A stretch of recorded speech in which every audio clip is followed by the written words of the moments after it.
குமரி மாவட்டத்தில் தரமில்லாத மின்கம்பங்கள் கொள்முதல் செய்யப்படுகிறதா? வில்லுக்குறி பகுதியில் கார் ஒன்று மின்கம்பத்தில் லேசாக உரசியதில் கார் பெரிய அளவில் சேதமடையாமல் மின்கம்பம் இரண்டாக உடைந்திருப்பது அப்பகுதி மக்களிடையே கேள்வியை எழுப்பியுள்ளது. இது குறித்து அப்பகுதி மக்களிடம் கேட்டபோது உடைந்த மின்கம்பத்தில் மெல்லிய நரம்பு போன்ற கம்பிகள் மற்றும் ஜல்லி சேர்ந்த காங்கிரீட் கலவை இல்லாததே காரணம் எனவும் மின்கம்பம் தயாரிப்பில் ஊழல் நடந்துள்ளதாக குற்றச்சாட்டு வைக்கின்றனர். பார்க்கிங் பண்ண போல லேசாக உரசினது, அது உடஞ்சது போல ஒன்றும் பெருசா இடிச்ச போல ஆக்சிடென்ட் போல ஒன்றும் அது அமையல. லேசா தட்டினது தான், அது தட்டின உடனே பப்படம் போல ஆயிடுச்சு. பழைய பூசையெல்லாம் உடச்சி கம்பியெல்லாம் சிம்டையெல்லாம் உடச்சி எடுக்கும்போது கம்பி பெருசாக கம்பியாக இருக்கும். இது அந்த அப்படி ஒரு கம்பியே இல்லை.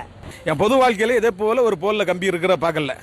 பழைய போல் அந்த ஒகி புயல் டைமில் எல்லாம் இங்கே விழுந்த போஸ்டர்லாம் பார்த்தீங்கன்னா கம்பியினுடைய திக்னஸ் வந்து 6 mm மேலே அதிகமாக இருக்கும்.